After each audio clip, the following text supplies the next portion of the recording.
What's up guys, Houndish here, and today I wanted to talk about the rumoured new format for Destiny 2 content in 2025 and beyond. So there's been a lot of conversation about what's gone on at Bungie over the past week or so, and unfortunately there is some restructuring going on at Bungie at the moment, which appears to be partially led by Sony. That's resulted in some of the layoffs that have been discussed quite a bit. Obviously that really sucks for all of the people who are affected by it at the company. On top of that, in the past couple of days, the chief financial officer for Sony Interactive Entertainment had said that the purpose of restructuring at Bungie is cost, the overall company structure, and portfolio optimization. Now, obviously, there is a doom and gloom aspect to this. Naturally, we don't want to hear bad news about what's going on at Bungie, and of course, the potential implications for Destiny, the game that we enjoy playing. And for the first time since this news broke a week or so ago, Bungie have now come out and actually addressed some of those concerns, and have said, we know that recent changes at Bungie have created uncertainty surrounding the future of Destiny. Rest assured, we remain committed to Destiny, to supporting our community with transparency,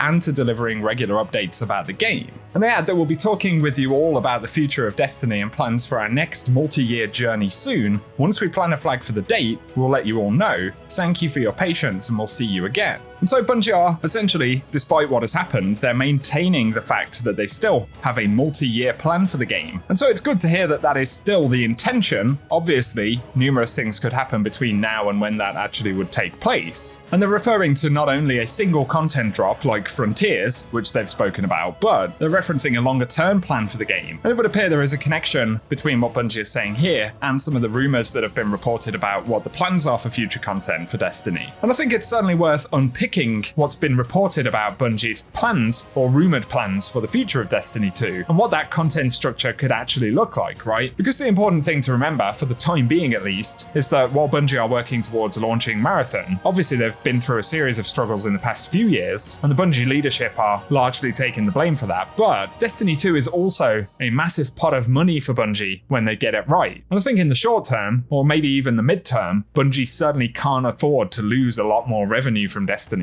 which is one sort of minor reason, I guess, in a way, to actually be hopeful about what we might see from the game in the future. So Jason Schreier at Bloomberg had reported that by speaking to folks who are close at Bungie, some of them probably laid off recently, they indicated that Destiny 2 will no longer pursue regular paid expansions on the same scale as what we've seen in the past. And it said that during a recent meeting, a company leader had told attendees that sales of expansions had declined year over year. That included the final shape, and that ultimately the goal would be to move away from an annual release model. He also indicated, though, that there is optimism from people who work at Bungie, though, about the potential direction for Destiny 2 with the new game director Tyson Green, who took over this year. And Paul Tassi added some extra insights about this over at Forbes, and said that the goal is to release content packs, which aren't the same as true expansions like the final shape, but which will contain familiar elements like destinations, raids, campaigns, but on a smaller scale than a big expansion. And the suggestion was that these will potentially be something around the scale of a Shadowkeep release, but not necessarily in the same format, and that the goal is to develop more replayable and unique activities like the Coil. But the articles have also suggested that Frontiers is essentially going to be one of these DLCs. So Paul Tassi had said, it looks like the main release of a given year, something like Frontiers, would be the bulkier DLC, and then 6 months later, we would be likely to see a pack of content similar to something like Into the Light. There was also an indication that that second update each year would be a free drop, so I guess overall the goal would be to sort of retain and get new players into the game with the free content drops, much in the way that Into the Light tried to do that with the final shape, and I'm sure it was successful to some extent. But Paul Tassi also indicated that between these, there may be something akin to current seasons or episodes, but the scale and schedule of those isn't clear yet. It's interesting to unpack though, because if we think about a year of Destiny with 2 smaller DLCs, back in year 1, that's more or less what happened, right? With the exception of the initial launch of the game. There was firstly Curse of Osiris, yeah, I know it wasn't great, and then of course Warmind, which gave players certainly more optimism about the future of the game. But if we compare either of those releases to Shadowkeep, obviously Shadowkeep is still a more substantial release, and while there isn't a direct comparison with Bungie's goal and Shadowkeep in particular, it indicates that there would still be a reasonably substantial drop on a yearly basis, which would then be followed up a few months later with something similar to Into the Light. So perhaps a handful of weapons, maybe a new social zone and activity progression system, but again, maybe less focus on sort of narrative, adding campaign and story content, and a lot more of the resources actually put into the gameplay portion, right? Developing new sandbox things, game modes and progression stuff. So in some respects, I could see why Bungie would want to do that, right? If the initial DLC release of a given year had more of the sort of story components, but then a secondary content drop which spends more of its resources on actual gameplay. Obviously, there is a trade-off. There are plenty of us that really love story content, but Destiny naturally is a very gameplay-focused game, right? It's an investment game. So there's also a lot of weight that you can put into Bungie focusing on those parts of the game and maybe less on the narrative.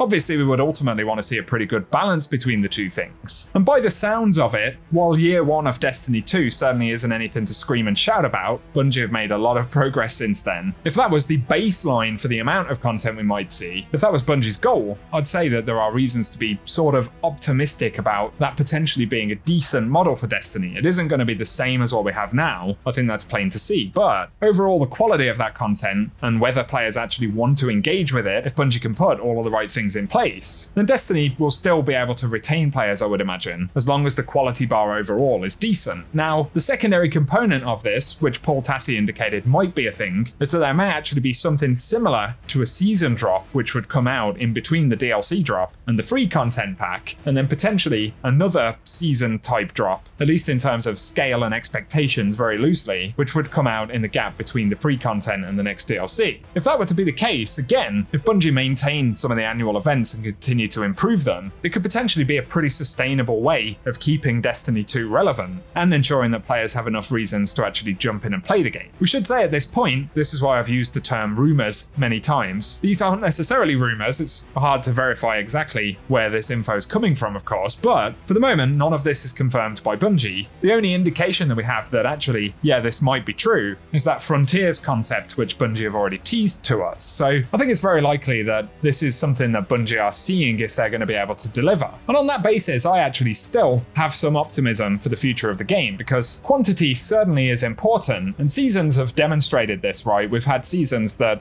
relatively speaking, week over week, there's been stuff to do, but often players still disengage after a certain amount of time because they've already done those things, or they feel like they're boring and repetitive, like seasonal story quest steps and stuff like that. We've seen those complaints. So you can also pinpoint the quality element being really important here. And if Bungie want to keep players coming back to Destiny, even if it's for a little bit less content than what we've been used to over the past few years, then the quality component has really got to be there. If they can do that and deliver a structure which is somewhat like what we've spoken about today, and given the fact, again, I go back to why I am a little bit optimistic about the future of the game, is that Bungie rely on Destiny 2 as pretty much the only source of actual income, at least for the moment, right? By 2025, Bungie have said the plan is to release Marathon. They've maintained that they want to be a multi-franchise studio, right? So the goal is to have at least Marathon and Destiny 2 up and running at the same time, and both receiving updates. And as we've discussed recently, part of the reason that Bungie have run into the issues they have is that they've overstretched, not only on those two key projects, but have also been incubating various other things, which of course take money and resources away from what are currently going to be the primary titles that actually make Bungie revenue. So in short, that's another reason that I'm optimistic that the game can succeed. And when we look at something like the final shape, a lot of the lack of retention in Destiny 2, if we go back to the era of Lightfall, was around the quality bar being correct, right? I think Lightfall has demonstrated that when Bungie developers are actually given the resources and the time to do cool things with the game and make sure that they're hitting everything in the right ways, we end up with really good expansions, right? I think it's safe to say of Taken King thematically, Witch Queen, Forsaken, the final shape, those are the things that we actually end up remembering. So I don't really have many doubts as to whether Bungie are capable of making good games. I think they've proven that they can do it, but the people with the skill set, the developers in all of the different disciplines, need the resources to be there, and for that skill set to be appreciated and respected as well. Obviously, there will be an impact given that some really important teams and individuals are no longer going to be working on the game. All we can really produce in a conversation about that is complete conjecture, because we don't know what the next releases for Destiny are going to look like with the studio in its current format. But that's why I'm optimistic overall today. The Destiny can certainly have some life left in it beyond 2025, but the ball is going to be in Bungie's court, and of course Sony's more than ever, given the influence that they are increasingly gaining over the independent Bungie. I wanted to go into it though for any of the folks who've missed the details, the rumors as I've referred to them, about how Bungie are going to approach the game in future, and for the conversation component with you guys as well. Let us know what you think about it. What do you think Bungie are going to have to do to keep keep you playing Destiny, and also give us any of your thoughts on their overall plans according to the articles we've discussed. If you've enjoyed the video though, a rating really helps us out as well, and feel free to subscribe if you want to see more Destiny content. Otherwise though, cheers for tuning in, and I hope you guys have an awesome day.